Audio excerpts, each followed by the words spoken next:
Imagine a voice that never stops, a voice that talks from the moment you wake until you fall asleep. It judges, worries, plans, and reminds you who you are, or at least who you think you are. At the center of this endless chatter is always one character: me. But here's a question that changes everything. Who is listening to that voice? If you pause long enough to really ask, you might notice something startling. There's no other character behind the scenes. The story itself, the me you've been carrying, is just a construction, a habit of the mind. It feels solid, but it isn't.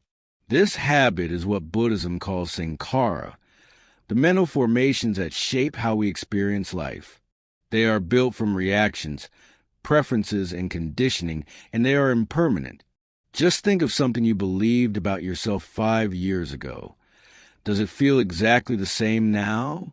Most likely, something has shifted. That small shift is a window into a deeper truth. The self we carry isn't fixed. It's a constantly changing flow of moments, feelings, and thoughts, stitched together by habit. Neuroscience even points to a network in the brain, the default mode network, which underlies this ongoing inner narration. The mind is telling a story, and we tend to believe it is real.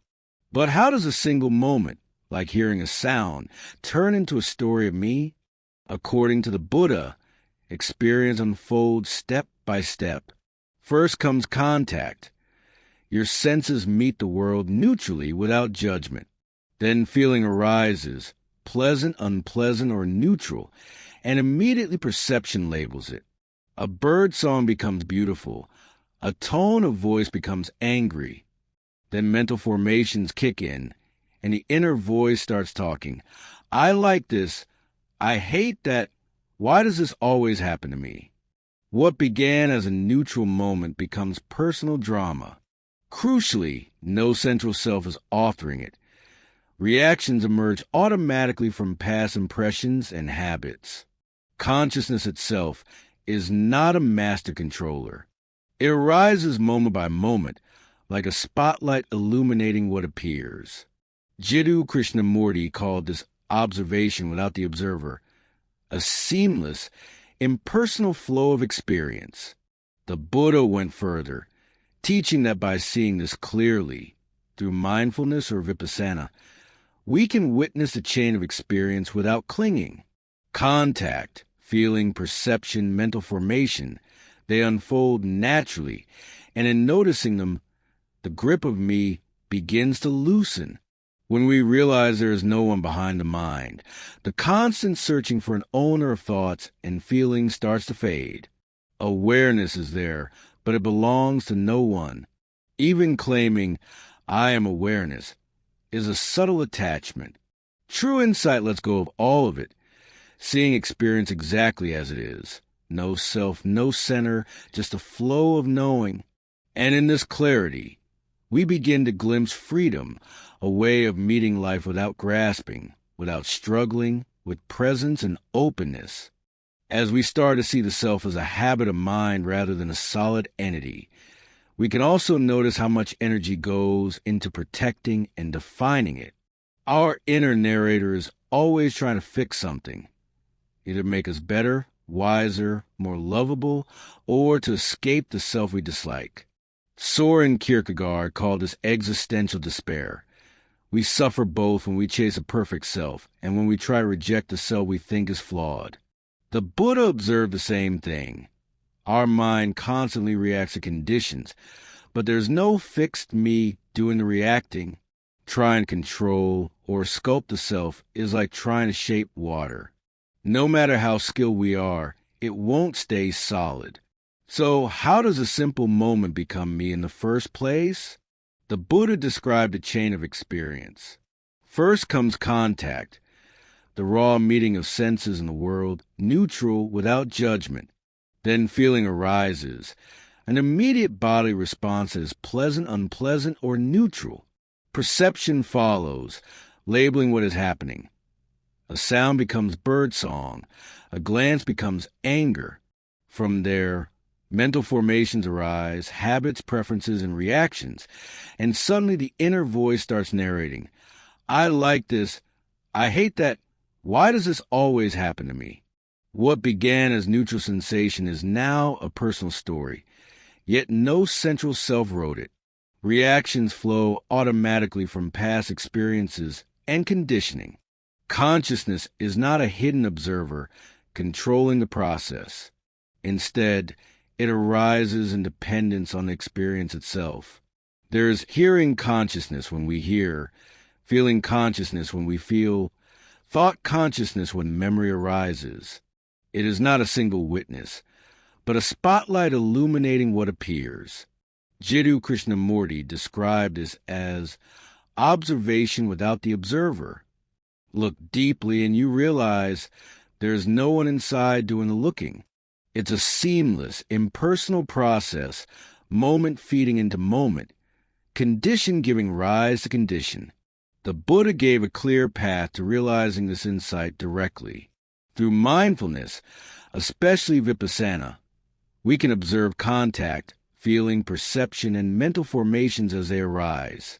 In that observation, we start to notice the story of me being assembled from impersonal events. The more clearly we see it, the less tightly we cling. Awareness itself is not owned by anyone. There is no final observer, no soul behind the curtain. Only knowing arising in dependence on conditions. Even claiming I am awareness is another subtle attachment. True freedom comes from letting go of even that. This shift in perspective isn't just intellectual. It changes how we relate to life. When the sense of a separate self begins to loosen, we stop needing to control or guard everything. We begin to experience presence, a warm, attentive awareness that meets life as it unfolds.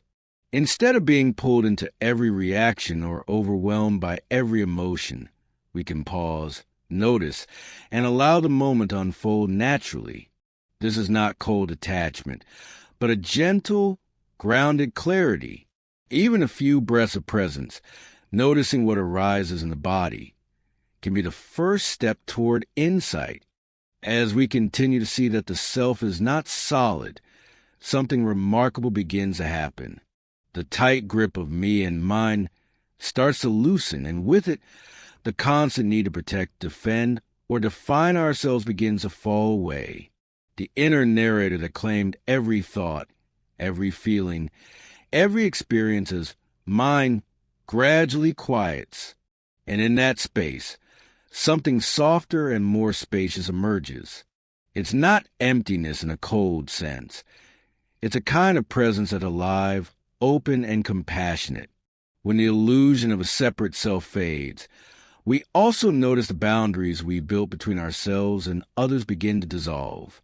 That imaginary line, the one that divides me from you, is the root of so much human suffering. We compare, we compete, we defend, we judge, not because people are bad, but because we're trapped inside the story of a separate self. And when that story starts to loosen, compassion arises naturally. We no longer ask, do they deserve help? Or what will I get in return? We simply respond to suffering. It's not a practice or a moral obligation. It's an effortless, natural movement of the heart. The Buddha called this karu, compassion that arises from clear seeing, from recognizing the impermanent and impersonal nature of mind and self. When we no longer cling to me, we no longer cling to you either. The philosopher Arthur Schopenhauer described something similar. Real morality, he said, comes from seeing through the illusion of self and other. When the wall between us drops, kindness is not optional. It simply flows. This clarity transforms how we live. Instead of reacting out of fear, anger, or attachment, we pause. We notice the emotion or thought. We feel it in the body, and we allow it to unfold without clinging or resisting. Even a brief moment of presence, staying with the body as a wave of fear, anger, or sadness arises, can soften the grip of habit. We don't push the emotion away. We simply allow it to reveal itself. And in that revealing, it naturally loses its power. As we cultivate this awareness, we see that our thoughts, emotions, and even our bodies are not possessions. We are not in ultimate control. And surprisingly, that is freeing, without the constant struggle to hold everything together. The mind begins to rest. We begin to meet life as it is, open and unburdened. Presence replaces resistance, and in that presence, insight and compassion grow naturally. This path isn't easy. It asks for both courage and patience. The Buddha spoke often of two qualities that support this journey: viriya, the steady energy to keep practicing, and kani, the quiet patience to endure uncertainty and discomfort. Together, these qualities act like wings, helping the heart slowly learn to fly. Step by step, moment by moment, we begin to see clearly. There is no permanent self behind the mind, and yet life unfolds beautifully, fully, and with room for everything. Seeing that the self is not fixed is only the beginning. The real question is how to live with this insight in daily life. Buddhism offers a practical way, vipassana, which means clear seeing or insight, but it's not about stopping thoughts or forcing the mind into silence. It's about observing gently and honestly whatever arises, thoughts, emotions, sensations, without judgment, without clinging. We don't need to push anything away or follow it compulsively. We simply notice. A thought arises and we see it. A wave of anger surges and we feel it. A sensation appears, tightness in the chest, heat in the face, pressure in the stomach, and we stay with it, not to fix it, not to resist it, simply to observe. Over time, a quiet realization emerges. None of these inner experiences are solid. None of them are truly me. They are passing patterns, constantly shifting, impermanent. Just as clouds drift across the sky, our thoughts, feelings, and sensations appear and disappear, and we are not bound by them. This simple act of noticing creates space. We begin to pause before reacting. A wave of fear arises. Pause. Anger or sadness. Pause. In that pause, something subtle happens. The mind softens. The tight grip of habit loosens. We don't force calm. We allow presence to unfold naturally. Even a few breaths of mindful observation bring freedom. It's not about escaping life. It's about meeting it fully with awareness and clarity. Other traditions offer similar wisdom. The Stoics, for instance, taught that we should separate what happens from how we interpret it. That helps reduce unnecessary suffering. But Buddhist insight goes deeper. It doesn't stop at managing reactions. It questions the very idea of a fixed self behind them. By looking closely, honestly, moment by moment, we begin to see the I not as a solid identity, but as a flow of conditions, impermanent and interdependent, not ultimately ours. This practice isn't easy.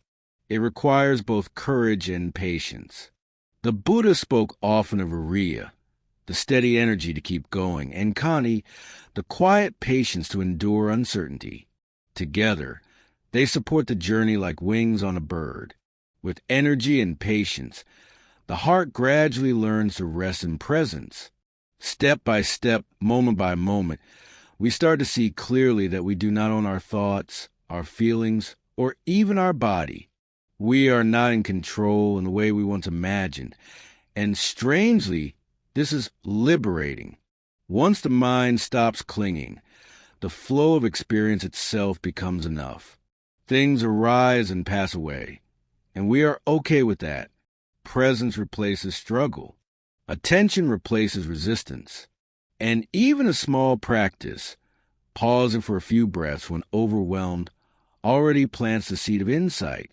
That simple act, just being with what is, marks the beginning of a shift from habit-driven reaction to mindful awareness. As we deepen in mindfulness and insight, something remarkable happens. The sense of separate self begins to dissolve, and with it, the boundaries we've imagined between ourselves and others start to fade.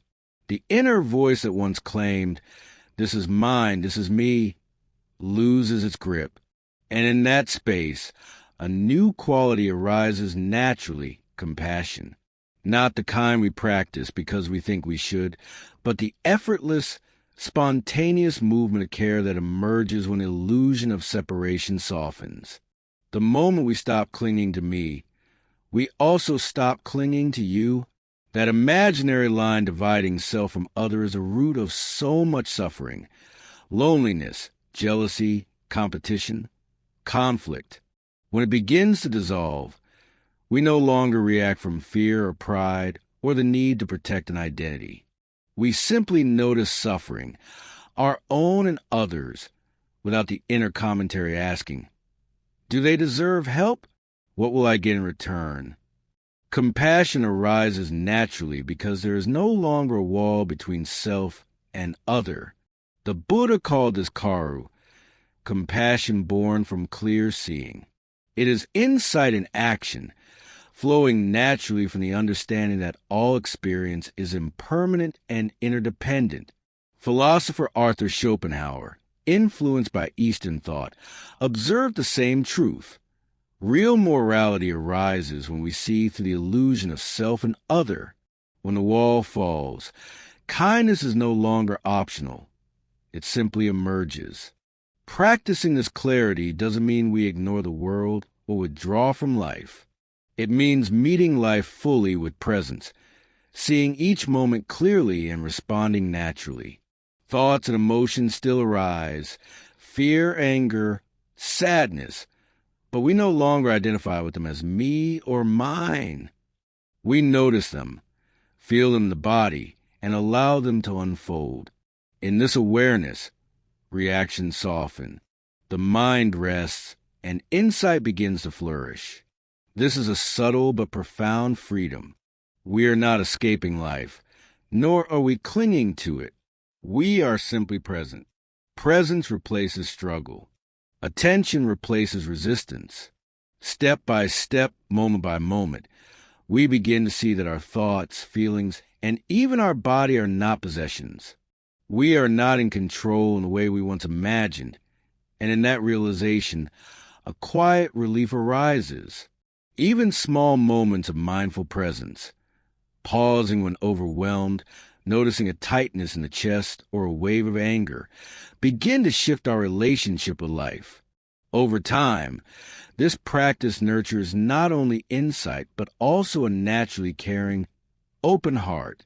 It is a freedom that comes when the story of me begins to fade, and what remains is not emptiness in a void sense, but vast, compassionate presence, capable of embracing life and others without resistance. As we carry this insight into daily life, we begin to notice how much our habitual reactions are driven by the sense of me defending or asserting itself. Anger, fear, anxiety, they don't need to control us. By simply pausing and observing them, we start to see that they arise naturally, conditioned by past experiences, habits, and bodily sensations. We don't have to chase them, suppress them, or identify with them. A thought appears, notice it. A feeling surges, stay with it. A sensation arises, feel it fully. That simple awareness is already the beginning of freedom. This way of seeing transforms even the smallest moments. When someone irritates us, instead of reacting automatically, we can pause and witness the rising irritation as a pattern, not as a personal attack. When fear or sadness comes, we can feel in the body, observe it without judgment, and allow it to unfold. We begin to understand that these inner experiences are not ours in the sense of being a permanent possession. They are passing patterns, like waves on the ocean. Presence allows us to ride the waves without being swept away. In daily life, This clarity doesn't demand long periods of meditation. Even brief pauses are powerful. Taking a few breaths before responding to a strong emotion, noticing tension in the body, observing thoughts as they arise and fade, these moments build insight.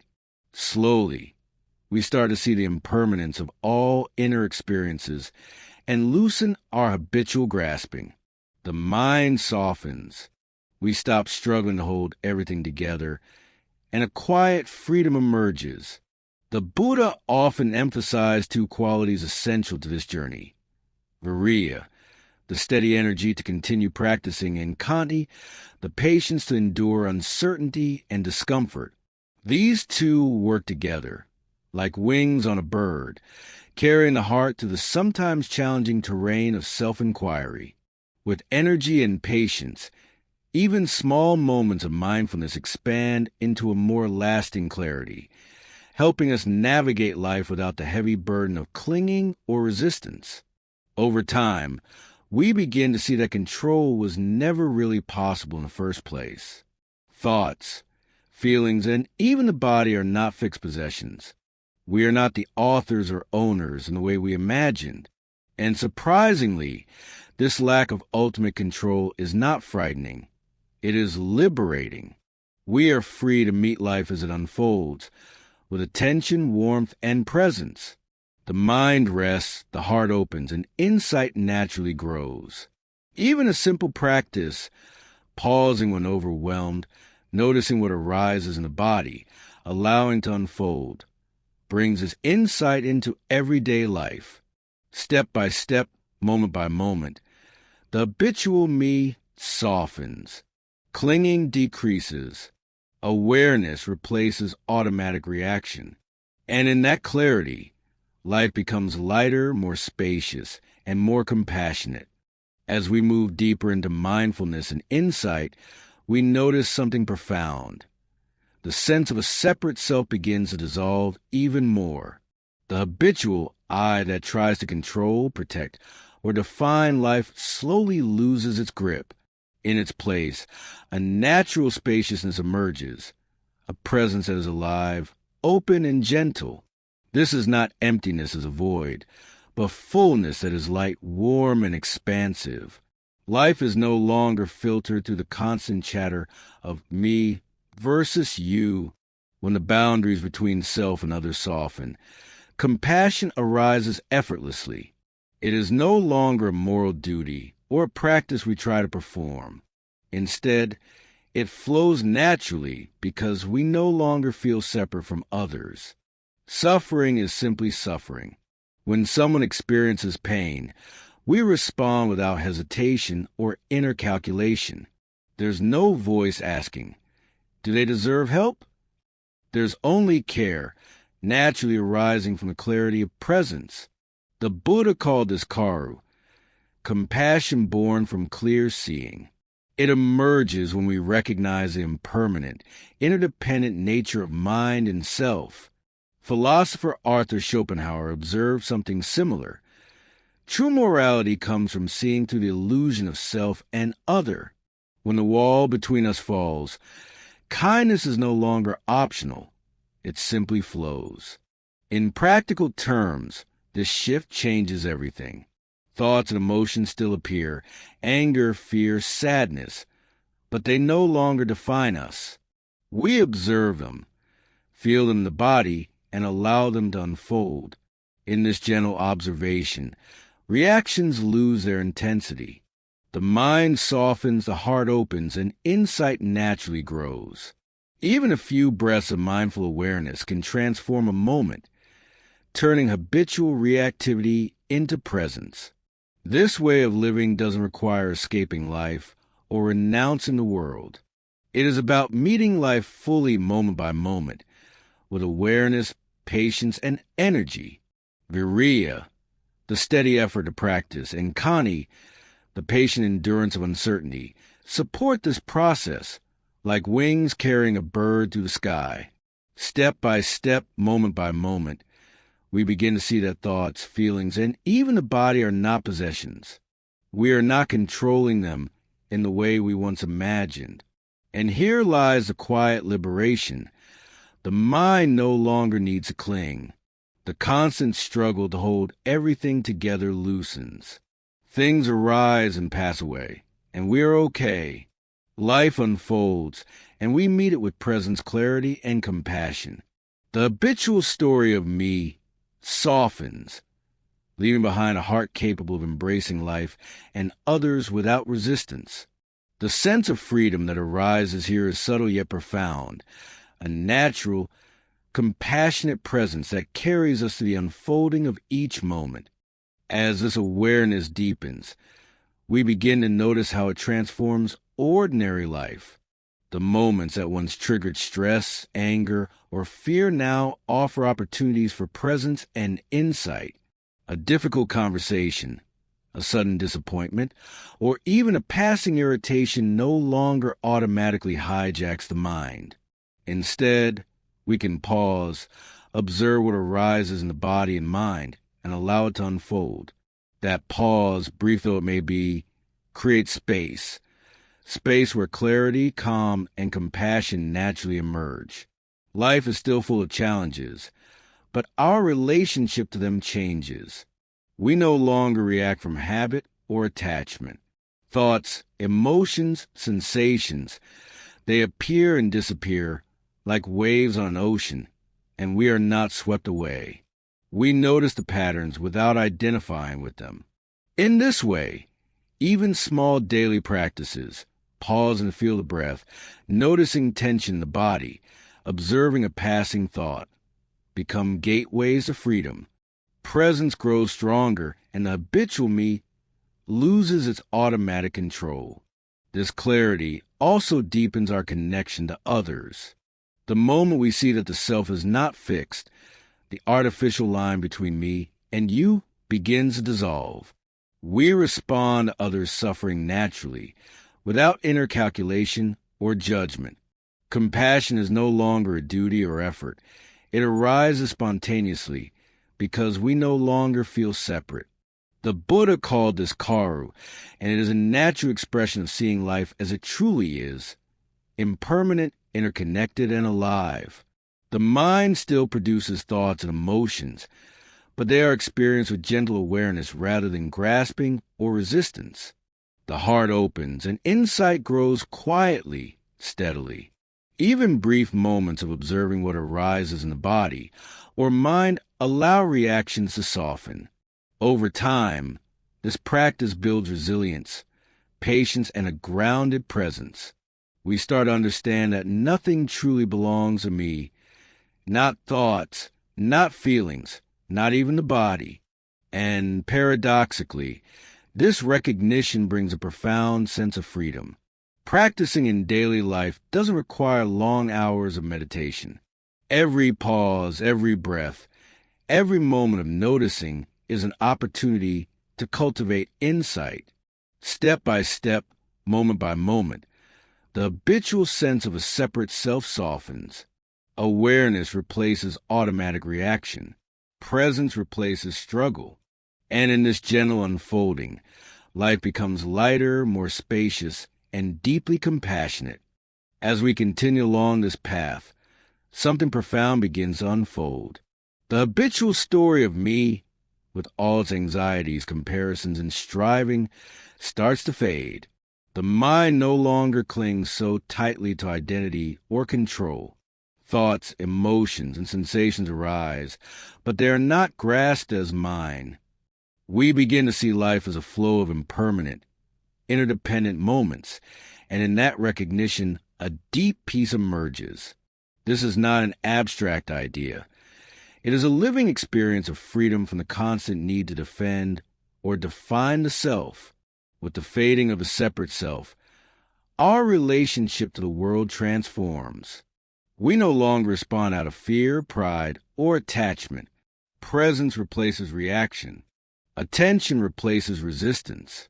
Even intense emotions, anger, sadness, fear, lose their power over us. We feel them fully, notice them in the body, and allow them to unfold naturally. In this space, insight deepens and compassion arises effortlessly. We no longer calculate or hesitate. Caring becomes a natural, spontaneous response to life and suffering. This is the quiet miracle of the practice. As the mind softens, the heart opens. We stop clinging, and the world no longer feels like something to control or defend. Life is just unfolding, and we are present with it. The wisdom of impermanence, interdependence, and non-self is no longer something to understand intellectually. It is embodied. The habitual I is not replaced with a spiritual identity. There is no new me to cling to. There is simply presence, clarity, and a compassionate engagement with life. Even small moments of mindful attention in daily life support this insight. Pause and feel a rising emotion, noticing a thought without following it, observing sensations in the body. All of these moments cultivate freedom from habitual patterns. Over time, the sense of ownership softens. Awareness flows naturally, unburdened by the need to control. The mind rests and life is met openly with ease and kindness. In this space, we realize something profound. The story of me was never solid to begin with, and as it fades, we are not left with emptiness or void. We are left with life itself, vivid, compassionate, alive, and unbound. The mind and heart move freely, responsive to each moment without grasping or resisting, resting in a natural clarity that is both liberating and deeply humane. As we reach the culmination of this journey, the story of me begins to fade completely. The inner narrator, the one constantly weaving thoughts, judgments, fears, and desires into an identity, loses its authority. Awareness continues, but it does not belong to anyone.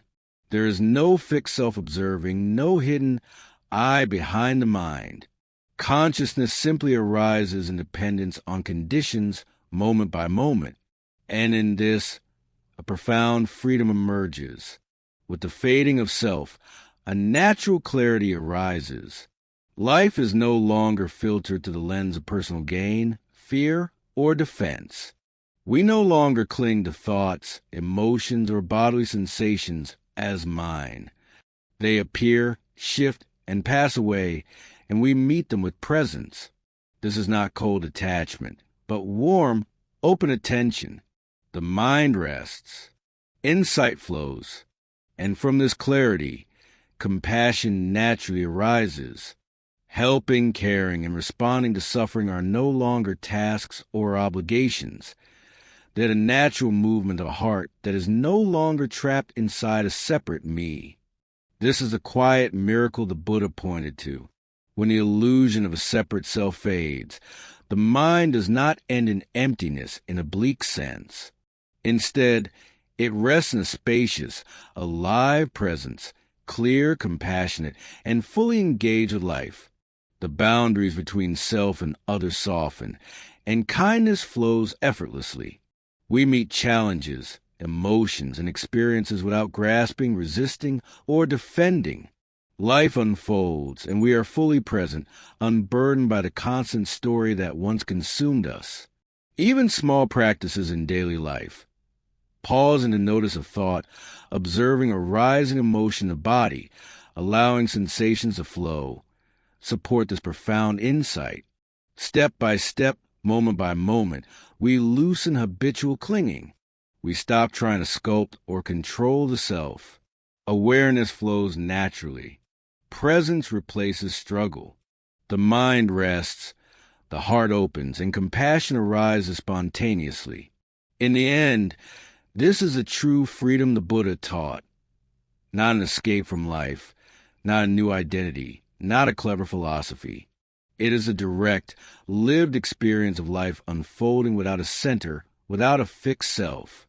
The exhausting story of me dissolves, and what remains is a vast, compassionate presence, alive, responsive, and unbound. This is a clarity and peace that comes from seeing the mind and self as they truly are. It is a presence that welcomes everything, embraces life fully, and rests lightly, freely, and kindly in the flow of each passing moment.